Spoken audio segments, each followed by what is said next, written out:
पूरे खिते को जो मिडिल ईस्ट है जंग ने अपनी लपेट में ले लिया है। और अब से कुछ देर पहले अमेरिकी सदर ट्रंप ने यह कहा है कि वो ईरान के साथ कोई भी डील नहीं करेंगे, बल्कि ईरान से कहेंगे कि वो अनकंडीशनल सरेंडर करे। लेकिन दूसरी तरफ जो ईरान है, उनकी क़यादत है, उनका यह कहना है कि जो खबरें आ रही थी कि शायद कोई बैकडोर चैनल डिप्लोमेसी हो रही है, कोई सीज फायर के लिए वो बात कर रहे हैं, उस पर उन्होंने इनकार किया है और इवन चैलेंज किया है इराक के जो ईरान के वज़ीर ख़ारजा हैं कि अगर अमेरिका अपना शौक पूरा करना चाहता है ग्राउंड इन्वेजन का, तो वो शौक भी आकर पूरा कर ले। दूसरी तरफ जो ईरान के सदर हैं, उन्होंने भी ये कहा है कि कुछ जो दोस्त ममालिक हैं, उन्होंने उनसे राब्ता किया है मीडिएशन के लिए, लेकिन उन्होंने ये कहा है कि ईरान अपनी जो सलामती है और जो सिक्योरिटी और सॉवरेंटी है उस पर कोई समझौता नहीं करेगा। और जो मीडिएशन की बात कर रहे हैं, उन्हें पूछना चाहिए उन ताकतों से कि जिन्होंने ईरान के ऊपर हमला किया और उनकी जो गलतफहमी थी वो दूर हो गई है। अब इसमें जो सबसे अहम नुक्ता है, जो डिबेट हो रही है कि किसका पलड़ा भारी है। अगर आप अमेरिका की बात सुने तो वो ये कहते हैं कि पिछले 7 दिनों में जो उन्होंने ईरान के खिलाफ कार्रवाइयां की हैं, काफ़ी हद तक उन्होंने उनको कमज़ोर किया है। और जो दावा किया है जो अमेरिका ने कि अब तक पहले दिन के मुकाबले में जो ईरान मिसाइल दाग रहा था इजराइल और बाकी गल्फ कंट्रीज में जो अमेरिका के एसेट्स थे, उसमें 90% कमी हुई है। जो ड्रोन्स हैं उनमें 83% वो कह रहे हैं कि कमी वाक़ई हुई है। लेकिन शहबाज, इसका जो दूसरा एंगल ये है कि जब इस तरह जो बड़ी ताकतें होती हैं, क्योंकि अमेरिका और इजराइल टेक्नोलॉजी हो अदरवाइज हो, दुनिया की बड़ी ताकतें हैं, और जब आप ईरान जैसे मुल्क के ऊपर आप हमला करें जो पिछले कई अरसे से आइसोलेशन का शिकार थे, उनके ऊपर हर तरह की सैंक्शंस थी, तो एक एब्सोल्यूट विक्ट्री जो है आप उसको इमेजिन करते हैं। तो एक कहते हैं कि इसको जांचने का पैमाना यह है कि 7 दिन हो गए हैं ईरान के सुप्रीम लीडर को उन्होंने असैसिनेट किया, तमाम उनकी जो मिलिट्री लीडरशिप थी, पॉलिटिकल लीडरशिप थी, चेन ऑफ कमांड को अपेरेंटली उन्होंने एलिमिनेट कर दिया। उसके बावजूद 7 दिन हो गए हैं, ईरान अभी भी उस तरीके से रेजिस्ट कर रहा है। तो बहुत से माहिरीन का ख्याल है कि फिर जो बड़ी ताकत है वो अपने ऑब्जेक्टिव्स अभी अचीव करने में नाकाम रही है। कामरान, ये तारीख बताती है कि जितनी भी रिसेंट हिस्ट्री में वॉर्स हुई हैं, अमेरिका को उसमें उस तरीके से कामयाबी नहीं हुई जो उसकी ख्वाहिश थी, जो उसने प्रीएम्प्ट किया था। उसने रिजीम चेंज जरूर किए, मिडिल ईस्ट के अंदर हुकूमतें तबाह की, इंफ्रास्ट्रक्चर तबाह किया, लेकिन जो उसके ऑब्जेक्टिव्स थे वो अचीव नहीं हुए। ईरान के केस में भी आप देख लीजिए, 7 दिन हो गए हैं जो सदर डोनाल्ड ट्रंप है, उनके इनिशियली उन्होंने कुछ कहा था कि बड़ी क्विक उनको विन्स होंगी, पूरी उनकी जो टॉप लीडरशिप थी वो एलिमिनेट कर दी, बात रिजीम चेंज की हो रही थी, उनकी न्यूक्लियर पावर खत्म करने की हो रही थी, जो कि जून में भी जब अमेरिका ने हमले किए और उस वक्त दावा किया था डोनाल्ड ट्रंप साहब ने कि जी हमने इनकी न्यूक्लियर जो कैपेसिटी है वो खत्म कर दी है। आज जहां पे सूरत हाल है, अमेरिका के अपने अंदर बहुत ज़्यादा अपोजिशन है। आपको पता है कि कांग्रेस के अंदर वोटिंग हुई है, हाउस ऑफ रिप्रेजेंटेटिव्स ने भी, उनके सेनेट ने भी उसको, ऑल दो प्रेसिडेंट की जो उसकी वॉर थी उसको उन्होंने बहुत एक थिन मेजॉरिटी से, इन केस ऑफ कांग्रेस उनकी 4 से 5 वोट से, 4 या 5 वोट की मेजॉरिटी से उनको जो वॉर थी उसको उन्होंने इस तरीके से नहीं रोक सके जो उनकी एक करारदाद थी। बट उसका अभी हुआ ये है कि अगर ओवरवेलमिंग मेजॉरिटी जो है या उसमें वो हासिल ना कर सके और सिर्फ एक थिन मेजॉरिटी से वो अपनी जो जंग उसको बचा सके अपनी कांग्रेस के अंदर, तो दैट मीन्स कि अमेरिका के जो सदर हैं वो उस तरीके से जो उनका ख्याल था ईरान के अंदर और अपने उनके मुल्क के अंदर वो अपने ऑब्जेक्टिव्स हासिल नहीं कर रहे। अब मेरे ख्याल में डीप डिविजन्स हैं, ये रिफ्लेक्ट करता है जो सेनेट में भी और कांग्रेस में भी जो वोट हुआ। भले उसमें कह सकते हैं कि अमेरिकी सदर ट्रंप को और उनकी जमात को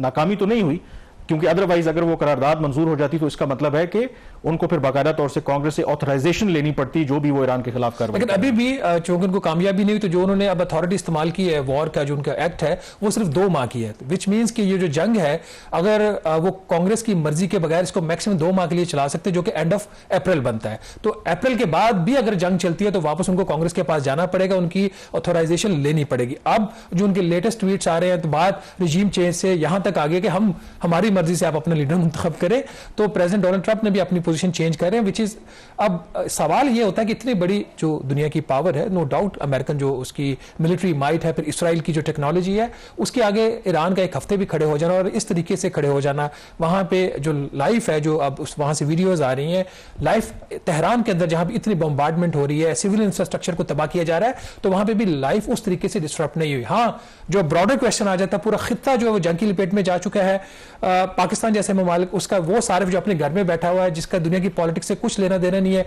वो अफेक्ट हो रहा है। ना सिर्फ पाकिस्तान, दुनिया सिर्फ ये बात है मिडिल ईस्ट से बढ़कर बहुत आगे चली गई। मेरे ख्याल में इसी नुक्ते के ऊपर बात करने की जरूरत है। जो ईरान की, मैं जब शुरू किया ना कि आपका पैमाना क्या है मेजर करने का, जो अमेरिका है वो तो ये कह रहा है कि अभी तो हमने स्टार्ट किया, वो कह रहे हैं कि हमने 90% उनका जो एयर डिफेंस सिस्टम है वो तबाह कर दिया है। वो बाकी बातें ठीक है, टेक्निकली वो चीजें कह रहे होंगे, लेकिन उसका इम्पैक्ट देखें। इससे पहले भी इराक वॉर हुई, अफगानिस्तान की जंग ले लें, लिबिया में बाकी जो भी जंगें हुई, और इवन पिछले साल जून में जो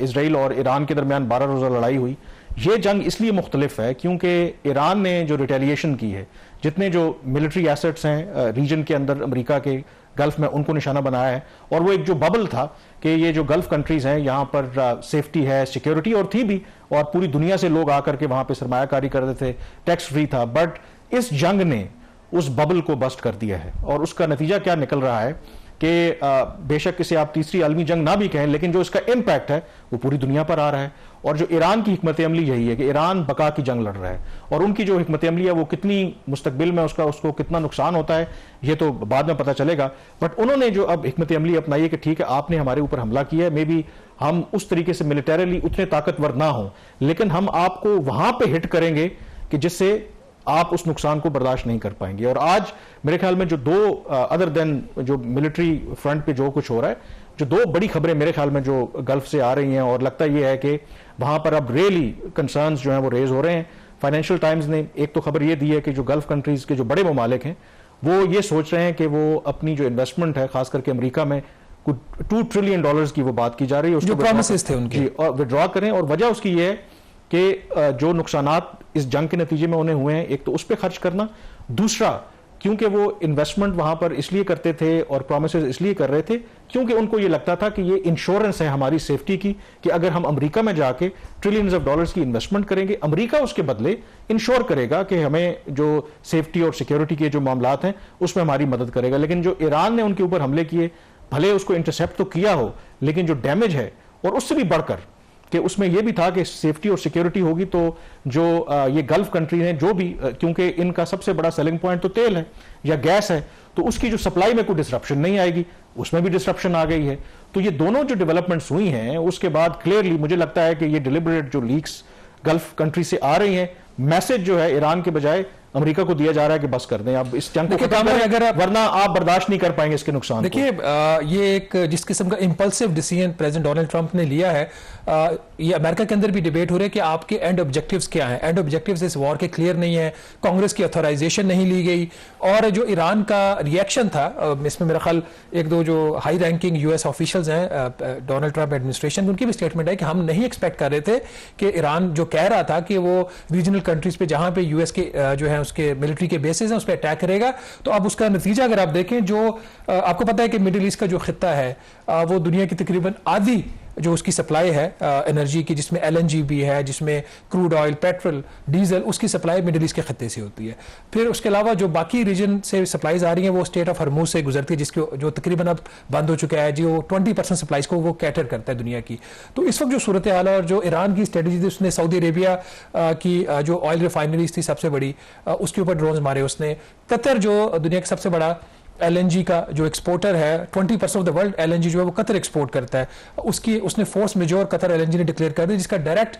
इंपैक्ट जो है वो पाकिस्तान के ऊपर भी है। बहरीन की जो फैसिलिटीज थी, मुत्तहिदा अरब अमारात की जो ऑयल फैसिलिटीज थी, उसके ऊपर इंपैक्ट आया। तो उसका अब at the end of the day, ये तो एक ग्लोबल पर्सपेक्टिव था ना, उसका फिर अगला जो इंपैक्ट आता है वो फिर हर मुल्क और हर मुल्क के हर घराने के ऊपर आता है। अब बात आ जाती है पाकिस्तान की। पिछले एक हफ्ते से, लेकिन पाकिस्तान से पहले जो आप कह रहे थे ना, एक और जो खबर जो कतर के जो वज़ीर तवानाई हैं, उन्होंने तो रिकॉर्ड पे कहा है कि अगर ये जंग नहीं रुकती और ये ऐसे ही जारी रहती है तो उन्होंने इस खदशे का इजहार किया है कि ये जो गल्फ कंट्री से जो तेल एक्सपोर्ट हो रहा है, बरामद हम कर रहे हैं, या गैस है, ये मुकम्मल तौर पर विद इन डेज उन्होंने कहा। और उसका नुकसान उन्होंने ये कहा है कि जो दुनिया की जो ग्लोबल जीडीपी है वो मुतासर होगी, नौकरियां खत्म होंगी,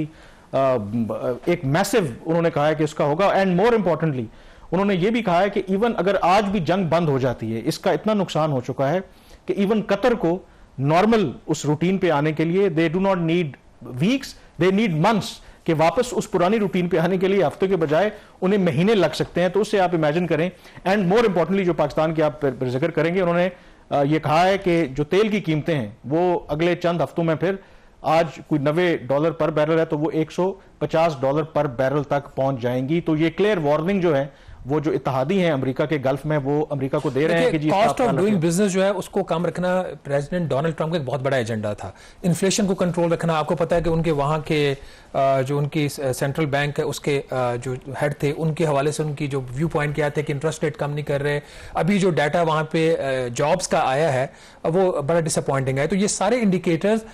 ये अमेरिका के लिए भी ठीक नहीं है। अमेरिका ने इसराइल की एक जंग तो पकड़ ली है, उसको अपनी वॉर बना के उसने अटैक तो इसराइल ईरान के ऊपर कर दिया, बट सिचुएशन जो है वो काफी बिगड़ती जा रही है। नाज़रीन, थोड़ा सा इसको हम फोकस करेंगे, जूम इन करेंगे पाकिस्तान के ऊपर। पाकिस्तान के लिए क्या इंप्लीकेशंस हैं ऐसे वक्त में? अब जो मिडिल ईस्ट का खित्ता है जो वेनेजुएला के सबसे ज्यादा प्रूवन रिजर्व्स हैं ऑयल के 330 बिलियन उसके बैरल के, उसके बाद Saudi Arabia 267 billion barrel, Iran के 209, इराक के 145, यूएई के 113 बिलियन बैरल्स, और फिर जो एक्सपोर्ट्स हैं इनकी वो बहुत ज्यादा हैं। जब ये सारा खित्ता इस जंग की लपेट में जा चुका है, सप्लाईज रुक चुकी हैं, ईरान जो एनर्जी का इंफ्रास्ट्रक्चर है उसके ऊपर डायरेक्ट अटैक कर रहा है एज पार्ट ऑफ स्ट्रेटेजी, क्योंकि इसको पता है कि डायरेक्ट जंग में वो अमेरिका को डिफीट नहीं कर सकता, तो उसने उस जगह पे हिट किया जो कि उसका सॉफ्ट वैली था। इसका पाकिस्तान के ऊपर क्या इंपैक्ट आएगा? पाकिस्तान के अवाम के लिए जो एक बहुत बुरी खबर आने वाली है, इसमें हुकूमत का कतन कोई कसूर नहीं है। एक बहुत बड़ा प्राइस के अंदर इंक्रीज आपको अगले चंद घंटों में शायद सुनने को मिल जाए। क्या इंक्रीज आ रहा है, इसके पीछे बैकग्राउंड में क्या डिस्कशन हुई हुकूमत की, इसके ऊपर बात करेंगे छोटी सी ब्रेक के बाद।